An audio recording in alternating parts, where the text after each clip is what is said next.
द्यायचा असेल ना याची देवा पै मागता चरण सेवा अखंडिता वास द्यावा पंढरीचा हे मागणं काय मागावं काय मागू नये याचं शास्त्र आहे बुवा. छत्रपती शिवाजी महाराज यांच्या जीवनातली एक गोष्ट सांगतो. कोणी ऐकली असेल नसेल वाचली असेल, मी एक ठिकाणी वाचली. छत्रपती शिवाजी महाराज त्या सांगली सातारा त्या भागात असे फिरत होते मोहिमेवर आणि फिरता फिरता छत्रपती शिवाजी महाराज एका जंगलात शिरले. 50 एकराचं 50 मैलाचं ते जंगल, आसपास कुठं घर नाही काही नाही आणि महाराजांना लागली तहान. आता महाराज म्हटले तहान तर लागले, आता कोणाला काय मागावं बरं. तेवढ्यात एक घर दिसलं या जंगलामध्ये त्या अरण्यामध्ये, तेवढ्यात एक घर दिसलं. त्या घरात गेले, आवाज दिला, का हो घरात कोणी आहे का? कोण आहे? ओळख काय सांगितली? ओळख सांगितली मी शहाजी राजे आणि मासाहेब जिजाऊ यांचा पुत्र आहे. आपण ओळख सांगत असताना सुद्धा अशी सांगावी बरं. आपण ओळख सांगत असताना सुद्धा सहसा आपल्या वडिलांचं नाव सांगावं, आपल्या आजोबाचं नाव सांगावं. काय काय लोक तर आपलंच नाव सांगतात, त्याच्यापेक्षा पुढचं लयच आगाव काम आहेत माणसांचे. काय काय माणसं तर म्हणते त्यांना विचारणं तुम्ही कोण आहे, ते म्हणतात आम्ही त्यांचे जावाई आहे का. आता आपली ओळख आपल्या सासू सासऱ्यांपासून नसावी बुवा, आपली ओळख आपल्या पत्नीपासून नसावी, आपली ओळख लहान भावापासून नसावी, आपली ओळख आपल्या आई वडिलांपासून असावी बुवा. हा, आणि हे जर नसेलच कोणाला पटलं आणि आपल्या आई बापाचं नाव नाहीच घेऊ वाटलं तर सरळ सांग जावा, मी म्हणजे ज्ञानोबा तुकोबरांच्या पायावर पाय ठेवून चालणार एक वारकरी आहे. हे सरळ उत्तर सांग जावा बुवा. महाराजांनी सांगितलं मी अमुक अमुक आहे, असा मी या राज्याचा असा असा एक सामान्य सेवक आहे. काय पाहिजे? घरातून एक माता माऊली आली, काय पाहिजे? काय नाही, पाणी पिण्याची इच्छा आहे मला, पाणी. पुढे 5-50 गोडे, माग 5-50 गोडे, असा लवाजमा छत्रपती महाराजांचा होता. महाराज म्हणले मला पाणी पाहिजे. त्या स्त्रीने ओळखून घेतलं की हाच आपला जाणता राजा आहे, हाच आपला छत्रपती, गोरगरिबांचा कैवारी हाच आहे. वारे वा. त्या आजीला आनंद वाटला, गरीबाच्या घरी राजा आलाय. ती सातारची भाषा त्यांची तशी, हा सातारी भाषेमध्ये गोड भाषा आहे सातारची. आणि त्या आजीला आनंद वाटला आणि ती आजी म्हणली वारे वा, राजा पुन्हा आपल्या घरी येणार नाही. पाणी मागितलंय पण आपण पुढचं डोकं चालू. काय? त्या आजीने असं ताट घेतलं आणि ताटात एक ज्वारीची भाकरी टाकली, त्याच्यावर थोडं मिरचू, थोडं लोणचं, कांदा वगैरे सगळ्या गोष्टी दिल्या. महाराजांना एक हातात तांब्या आणि एक ताट. घ्या राजे घ्या. काय माझ्या राजाला अश्रू अनावर झाले. अरे मी नुसतं पाणी मागितलं तर या माता माऊलीने ताट आणून दिलं. वारे वा, माझ्यावर प्रेम करते ती जनता, वारे वा. आणि या जनतेवर आक्रमण काय टाप आहे त्याची, अशी माणसं माझ्या राज्यात असली तर उद्याच माझं राज्य मुक्त केलं पाहिजे. मी इतकं प्रेम उफळून आलं. राजाने त्या अंगणात बसून 2 घास खाल्ले आजीचे, पाणी पिले, संतुष्ट झाले. वारे वा. राजाला आनंद वाटला. राजाने विचारलं आजी घरात कोण गडी माणूस नाही का? आहे ना. कुठं आहे? पाठीमाग जरा आऊत धरलंय त्यांनी. आऊत हे सातारची भाषा, आऊत धरलंय आऊत.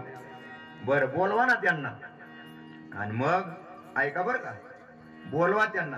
आणि मग तो माणूस आला. ती 12 ते अंगरक घातलेलं, गुडघ्यापर्यंत मळलेलं धोतर, पागोट डोक्याला बांधलं, खांद्यावर हासूड वगैरे सगळ्या गोष्टी तो आऊत सोडून राजांच्या भेटीला आला. आणि राजाने सांगितलं मी तुमच्या आई साहेबांना फक्त पाणी मागितलं तर त्यांनी मला 2 घास भोजन दिलं. मागा मागा, काय मागायचे तुम्हाला मागून घ्या. काय पाहिजे ते मागा बरं, काय पाहिजे ते मागून घ्या. राजा तुम्हाला प्रसन्न झालाय. काय पाहिजे तुम्हाला? एखादा गाव बक्षीस पाहिजे का? का तुम्हाला राज्य पाहिजे?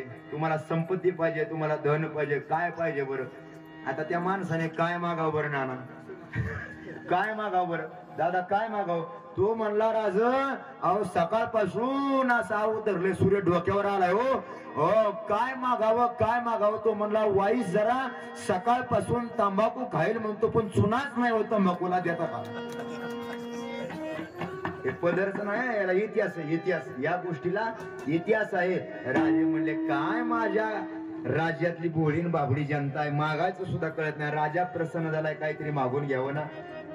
असं इथून पुढं काही कोणी वाईट मागू नये म्हणून त्या गावाला नावच देऊन टाकलं चुनेवाडी. त्या गावाला आजही त्या जिल्ह्यामध्ये चुनीवाडी नावाचं गाव आहे.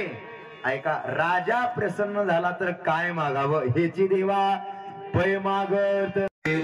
आता आलंय तुला गाणे म्हणून सांगून ठेवतो, मागणं सुद्धा मागायला सुधारलं पाहिजे. एक राजा, एक मावळा होता. राजांच्या बरोबरचा काय त्याचं नाव, सेवेशी सदैव तत्पर हिरोजी इंदलकर. काय मागणं मागितलं महाराज. तुम्ही म्हणसाल छत्रपती शिवाजी महाराजांचा एवढा पुळका तुम्हाला का आला, कीर्तनात नाव घ्यायचं, एवढं करायचं. त्याचं एकच कारण आहे, सांगून जाईल बुवा.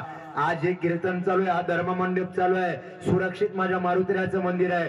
कीर्तनातला टाळ, कीर्तनातला पखवाज, कीर्तनातला विणा, आमचा फेटा, आमच्या आईच्या डोक्यावरचा पदर, आमच्या गळ्यातली माळ, आमच्या डोक्यावरचा बुक्का, मंदिराचा उंच कळस, डोक्यातली गाई आणि आमचा धर्म जर कोणामुळे टिकून असेल तर त्या एकच नाव छत्रपती शिवाजी महाराज, धर्मवीर संभाजी महाराज. म्हणून तरी नावं घ्यावी लागतात महाराज. पुन्हा पुन्हा पुन्हा आम्हाला त्या राजांची आठवण करावी लागते महाराज. सांगू का? म्हणूच काय नाना आता म्हणू का? एकच राजा इथे जन्मला शिवनेरी किल्ल्यावर, माझ्या राजाचं नाव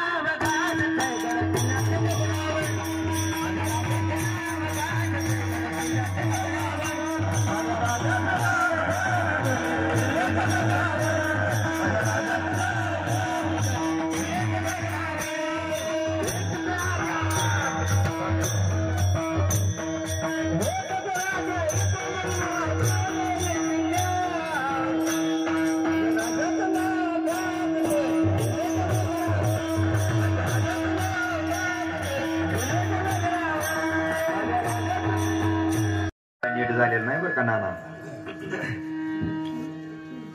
आणि सहसा मी गाणी म्हणत नाही, पण त्याचंही पुढचं शास्त्र सांगतो ऐका. गाणी सहसा पिक्चरच्या माझा तर इतका वावडे म्हणतच नाही, पण ऐका याचं पुढचं. पिक्चरची गाणी कीर्तनात कधी म्हणायची नाहीत. का बरं?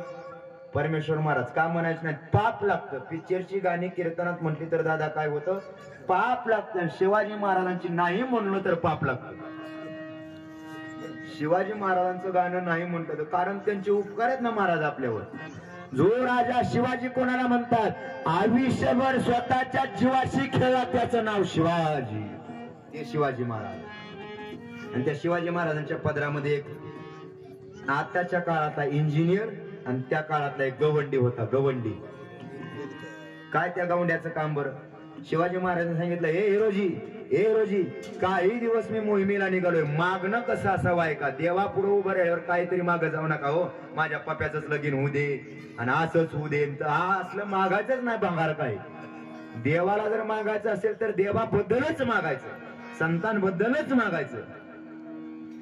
हिरोजी इंदलकरला सांगितलं, हे हिरोजी, अरे मी काही दिवस मोहिमेवर निघालोय. मग राजा, जी जी जी जी बोला, काय पाहिजे, काय मागायचे तुम्हाला? राजे बोलले, काहीच नाही, तुझ्यावर एक जबाबदारी ठेवायची. काय? मी माघारी येईपर्यंत रायरेश्वराचं मंदिर, रायगडाच्या परिसराची तटबंदी, रायगडाचं बांधकाम पूर्ण झालं पाहिजे. वा रे वा, जबाबदारी टाकली राजे. प्राण गेला तरी चालेल, पण रायगडाची तटबंदी पूर्ण झालेली दिसेल, मंदिराच्या आणि गडाच्या पायऱ्या पूर्ण झालेल्या दिसतील. अभिमान वाटला माझ्या राजाला आणि स्वाभिमान वाटला हिरोजी इंदलकरला की माझ्यावर माझ्या राजाने जबाबदारी सोपवली. जीवाचं रान करेल, पाणी करेल, रक्ताची काढ करेल, सगळ्या गोष्टी करेल, पण बांधकामच पूर्ण करून दाखवेल.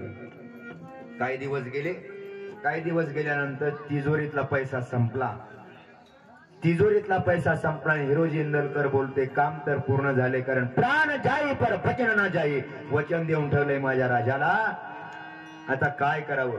हिरोजी इंदलकर नावाच्या एका मावळ्याने येतो राज्य व्हावे, येतो श्रीमंती इच्छा, यासाठी हे रयतेचं राज्य, गोरगरिबाचं राज्य, दीन दुबळ्यांचं, शेतकऱ्यांचं, कष्टकऱ्यांचं राज्य आहे, यासाठी स्वतःच घर विकलं आणि पैसा राज्यासाठी आणला. तोही पैसा संपला. मग गोठ्यातली जनावरं विकली तरी सुद्धा काम बांधकाम पूर्ण झालं नाही. शेवटी हिरोजी इंदलकरने स्वतःची जमीन विकली, बापजदेंची इस्टेट जमीन विकली, गडाचं काम पूर्णच करून दाखवलं. राजे माघारी आले. वा रे वा हिरोजी, काय बांधकाम पूर्ण केलंय, वा रे वा, तोडच नाही आला. कारण गवंडी सुद्धा तसाच होता महाराज, इंजिनियर सुद्धा तसाच होता. आताचा इंजिनियर तर पहिल्या पावसातच आपलं स्लॅब गळतय, पहिल्या पावसातच गळत बुवा. पण 400 वर्षापूर्वी रायगड बांधलेला आहे. जसा ना तसा सुद्धा त्या पायऱ्या आहेत बुवा. कारण बांधणारा हिरोजी इंदलकर होता. बांधणारा हिरोजी इंदलकर होता. सांगू का पुढचं? ज्या वेळेस वन मंत्री नव्हते त्यावेळेस वन सुरक्षित होती. कळलं का बघा?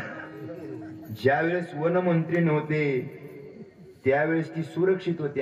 चप्पलचं स्टँड उभा केलेलं असतं नक्की समजावं की इथं चप्पल चोर भरपूर आहेत. कळलं का बघा? ज्या ठिकाणी चप्पलचं स्टँड असतं तिथं नक्की समजावं इथं चप्पल चोर नक्की आहे. त्या छत्रपती शिवाजी महाराजांनी पाहिलं वा रे वा गडाचं बांधकाम रायगडाचं काम. छत्रपती शिवाजी महाराजांनी हिरोजी इंदलकरला बोलवलं. हिरोजी, अरे प्राण दिला तरी तुझ्या उपकारातून मी उतराय होऊ शकत नाही. बोल काय पाहिजे तुला? मागणं महत्वाचं आहे का? हा विषय आपल्याला इथं आणून सोडायचा आहे. काय पाहिजे तुला? बोल काय पाहिजे? राज्य पाहिजे, जहागिरी पाहिजे, एखादं गाव पाहिजे, वतनदारी पाहिजे, काय पाहिजे तुला? बोल, माझं सिंहासन देऊ तुला. काय पाहिजे ते मागून घे. काय लोकांनी सांगितलं राजा या हिरोजीने या बांधकामासाठी घर विकलं, हिरोजीने बांधकामासाठी जनावर विकली, हिरोजीने स्वतःची जमीन विकली. हो राजा, वा रे वा हिरोजी, तुझ्यावर माझा जीव ओळून टाकतो. काय पाहिजे तुला? बोल. हिरोजीने काय मागितलं, काय मागावं हे कळावं यासाठी सांगतो. हिरोजीने एकच मागितलं. हिरोजी बोलतोय राजे मला काहीच नको. नाही रे हिरोजी, वेडा का खोळा, घे मागून काहीतरी. राजे तुम्ही म्हणतायच माझी मागायची इच्छा नाही, पण तुम्ही म्हणताय तर एक अनुमती द्या. काय करा? मी बांधकाम बांधत असताना काही पायऱ्या बांधल्यात मंदिराला, काही पायऱ्या बांधलेत मंदिराला. त्या एका पायरीवर फक्त माझं नाव लिहायची अनुमती द्या. अरे हिरोजी काय लिहायचं रे नाव तुला? आणि मग त्याने सांगितलं सेवेसी तत्पर सदैव हिरोजी इंदलकर. एवढं 2-4 ओळीचं माझं नाव त्या पायरीवर लिहायचंय. हिरोजीला विचारलं, हे हिरोजी, अरे राजा प्रसन्न झालाय, घे ना एखादा मुलूक मागून, घे ना एखादं राज्य मागून, घे ना एखादं गाव मागून, वतनदारी मागून घे, काय मागास ते मागून घे, असलं काय नावाचं मागून घेतोय? हिरोजीने उत्तर दिलं, राजे मी हेच का मागतोय त्याचं एक कारण आहे. सप्त्यातल्या प्रत्येक माणसाने घरी घेऊन जावा, वहीच्या पहिल्या पानावर लिहून ठेवा, काळजामध्ये घर करून ठेवा. का मागितलं?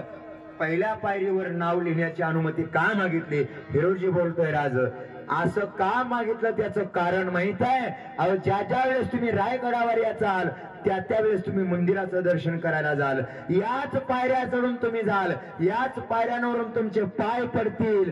ऐकून ठेवा, मी का मागणं मागतोय? पायरीवर नाव लिहायचं. माझं नाव या पायरीवर असेल, या पायरीवर तुमचे पाय असतील आणि तुमच्या पायाचे रजकण, तुमच्या पायाची धूळ माझ्या नावावर पडेल, माझा उद्धार होईल. याची देवा पै मागा खंडित. ऐका, एकाने मागितला चुना आणि एकाने मागितलं नाव. दोन्ही गोष्टी छत्रपती महाराजांच्या जीवनातल्या सांगितल्या.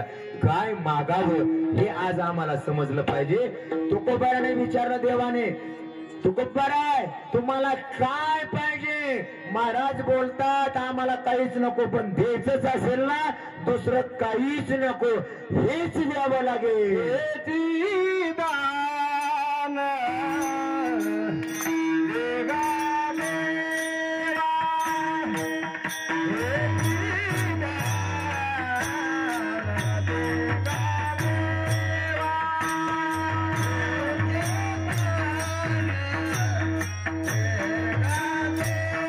संपरा संता संग देई सदा. त्याचा त्याग केला. दिवट्या छत्रे घोडे हे तो बऱ्यात ना पडे. दिवट्या नको, छत्र्या नको, तुमचे रवीत धन समान. आम्हाला तुमचं काहीच नको, सोने रुपये मृत्यु के समान, मृत्यु के समान. माणिक पाषाण घडे जैसे.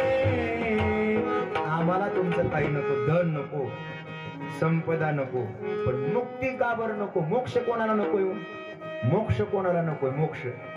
मोक्ष का नको? तुकोबाराय म्हणतात. त्याचं कारण महाराज बोलतात, की जो मोक्ष आमच्या घरापुढे रोज झाडून काढायला येतो तो मोक्ष आम्हाला कशाला पाहिजे बरं? मोक्ष आम्हाधारी कामारी दासी कामारी दासी होय सांगू ऐसी तुका म्हणे. अरे झाडाला दारापुढे रोज आहे त्याचं कशाला आम्ही मागणी करू? ज्याच्या माथ्यावर आम्ही जाऊन बसलोय तो का म्हणे मुक्ती परणी नोबारी आता दिवस चारी गेली. महाराजांच्या अनेक प्रमाणात महाराज बोलतात तू का म्हणे आता आम्ही मुक्तीची माता पावतनी केला काल. अहो आम्ही मोक्षाच्या शिखरावर गेलोय आता आम्हाला मुक्तीची मोक्षाची गरजच नाही उद्धाराची गरजच नाही. म्हणून मुक्ती नको धन नको सत्ता नको संपदा नको. मग महाराज काय पाहिजे? संत संग दे सदा.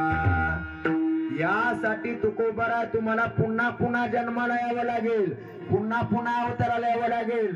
महाराज बोलले येईल ना तुकोबरा आहे नुसतं सोपं नाही येईल म्हणायचं.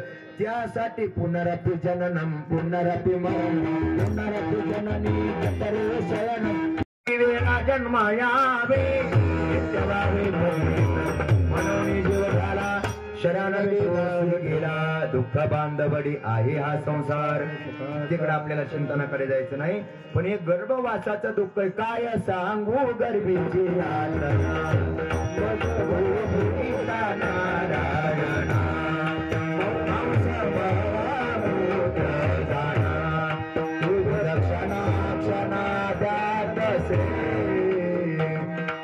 अरे गर्भाच्या यातना किती सांगाव्या बरं किती सांगाव्या. नवमास कष्टलाची दहाव्या गर्भवासाच्या दुःख यातना सांगाव्या. आणि एवढ्या यातना बघून तू खूप बरं आहे तुम्ही येणार जन्माला. बरं अजून सांगू का पुढचं? एका जन्मातच तुम्हाला इतका त्रास झालाय. कोपला पाटील गावीचे लोक आता माझा भीत कोण घाली.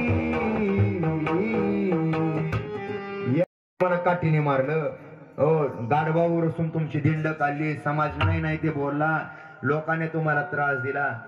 एका जन्मात इतका त्रास झाला आणि पुन्हा पुन्हा तुम्ही या गर्भवासाचं दुःख कशासाठी सहन करणार बरं? आहे अजून 2-5 मिनिटं म्हणून सांगतो तुम्ही काळजी करू नका. आज आपला शेवट आहे म्हणजे सप्त्यातला आपला नाही सप्त्यातल्या कीर्तनाचा. उद्या आपला काल्याचं कीर्तन आहे. 2-5 मिनिटं वाढले तरी काय अडचण नाही. गर्भवासाचं दुःख सहन करून सुद्धा तुकोबरा पुन्हा पुन्हा जन्माला काय येतात त्याचं कारण आहे. कोरोना सारखा रोग आलता ना कोरोना. या कोरोनात एक लस आलती बघा वॅक्सिन लस आलती. लस ती अनेकांनी घेतली आणि ती घेतल्यानंतर चांगली माणसं सुद्धा आजारी पडायची दादा. चांगली माणसं सुद्धा काय व्हायची जी आजारी नाहीत ती सुद्धा त्यांना थंडी यायची खोकला यायचा सर्दी व्हायचा ताप यायचा. आणि अशा चांगल्या माणसाला विचारलं तुम्ही चांगलं कशाला लस घ्यायला निघाला? ते म्हणायचे महाराज तुम्हाला माहिती नाही आता लस घेतली तर पुन्हा कोरोना होत नाही. आता लस घेतली तर पुन्हा कोरोना म्हणजे त्यांना आताच दुःख मान्य होतं पण पुढचा लाभ माहिती होता. उत्तर ऐका तुकोबारांना गर्भवासाचं दुःख आताच मान्य पण पुढचा लाभ उपभोगायचा आहे ना. उपजून या पुढती येऊ काला येई नामी जन्म यासाठी. इतकं पारनर्ड जाम झालंय तरी सुद्धा मी रोज 1-2 कीर्तन करतो. का बरं? भक्ती म्हणून. तेवढं ध्यानात ठेवा पुढचं नका म्हणू कोणी. ऐका पुढचा लाभ माणसाला जर दिसत असेल तर माणूस कष्ट करायला काय होतो प्रवृत्त होतो. एकच उदाहरण देतो सगळ्यांच्या माहितीचं गडे. शेवटचा 2 मिनिटाचा दृष्टांत ज्ञानोबा यांचं भजन जय विठ्ठल एकदम बरोबर. जुना काळ रत्नदीप महाराज जुन्या काळामध्ये अशी ज्वारी बहराला आली. ज्वारी बहराला आल्यावर हुरड्यात ज्वारी आली. ज्वारी हुरड्यात आली की त्या हुरड्यातल्या ज्वारीला पाखरांचा लय त्रास असतो. आणि ती पाखर राखायला एक माणूस आला. तो आटोळा उभा केला. जुन्या शेतकऱ्यांना माहिती होता तो आटोळा. त्या आटोळ्यावर एका शेतकऱ्याने काय करायचं उभं राहायचं गोपन घ्यायची गुंडा घ्यायचा दादा गोपन गर गर गर गर गर फिरायची पाखराला मारायचं आणि पाखरं हुडकारून लावायची. आणि अशा पाखरं राखणाऱ्या माणसाला एका राजाच्या मुलाने रमेश भाऊ पाहिलं. राजाचा मुलगा म्हणला, अरे काहीतरी विचित्रच आहे, गोपन आहे हातात, काहीतरी दाव आहे, त्याच्यात खडा टाकतंय, फिरवतंय, ते उंचावर उभं राहिले पाखराला मारतंय. वा रे वा. घरी गेलं आणि राजाला सांगितलं लागलं, बाबा मला जमीन पाहिजे, जमिनी ज्वारी पाहिजे, ज्वारी अशी भरायला आली पाहिजे, ती हुरड्यात आली पाहिजे, तिच्यावर पाखरं बसली पाहिजे, तर मी पाखरं टाका गेलो पाहिजे.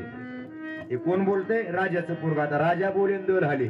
बाल हट्ट स्त्री हट्ट पुरवाच लागतो. त्या लहान बाळाच्या हट्टापायी राजाने जमीन घेतली, जमिनीत ज्वारी पेरली, लहानाची मोठी केली, पोटरली, तिला कणस लागले, तिच्यावर पाखरं येऊन बसले. ती कीर्तनात लगेच होतं सगळ्या गोष्टी झाल्या बुवा. आणि त्याच्यावर पाखरं येऊन बसले. राजाचा मुलगा म्हणला, भास एवढंच पाहिजे होतं. आपल्या घरी गेला आणि घरी 5-6 पोती भरून आणली. घरूनच, रानातली दगड नाहीत, घरूनच दगड भरून आणली. कशाची? एक पोत होतं सोन्याचं, सोन्याची दगड फुल असू, पाव किलोची दगड हो, चम चम चम चम चम, पाव किलोचं प्युअर बारामतीचं चंदू काका सराफ, असं 24 कॅरेटचं सोनं. असे पाव किलोची दगड त्याने भरून आणली सोन्याची. एका पोत्यामध्ये चांदी, एका पोत्यामध्ये माणिक, एका पोत्यामध्ये हिरे, एका पोत्यामध्ये 5 झाले. आता एवढेच आणले होते. अशी 2-4 पोती भरूनच आणली त्याने. आठवड्यावर गेला, अशी गोपन काढली, गोपनीत दगड टाकला. सगळ्यांना माहिती दृष्टांत पण सांगतो. तो गोपनीत काय केला? दगड टाकला. पहिलाच दगड चांगला टाकू म्हणला, 90,000 रुपये ग्रॅम आहे, तोळा आहे, तेच टाकू आपण. 94 वर गेलं का? वा. तो पाव किलोचा दगड असा टाकला बुवा त्याच्यात, गरा गरा गरा गरा गरा फिरवला, पाखराला मारणार. नेम जसा चुकला ना, एक माणूस त्याच्या बांधावरूनच कीर्तनाला निघाला होता. 10 ते 12 उद्या काल्याचं कीर्तनाला निघाला होता. त्याच्यात असा तडाक्यात बसला तो दगड, डोक्याला लागला, गळ अश्रू यायला लागले. तो माणूस ठार गेला खाली. त्या माणसाला इतकं दुःख वाटलं, इतकं वाईट वाटलं, त्याने इतक्या शिव्या दिल्या. 100 एकतर शिव्या दिल्या बुवा त्याने. 100 शिव्या दिल्या, पण एक शिवी डबल येऊन दिली नाही. इतका अभ्यास झालेला होता त्या क्षेत्रातला त्याचा. इतक्या शिव्या दिल्या. कुणी दगड मारला, त्याला शिव्याचा पाऊस पाडला. असं रक्त हाताला लागलेलं, इतकं वाईट वाटलं. तळपायाच्या मस्तकाला गेले आणि तो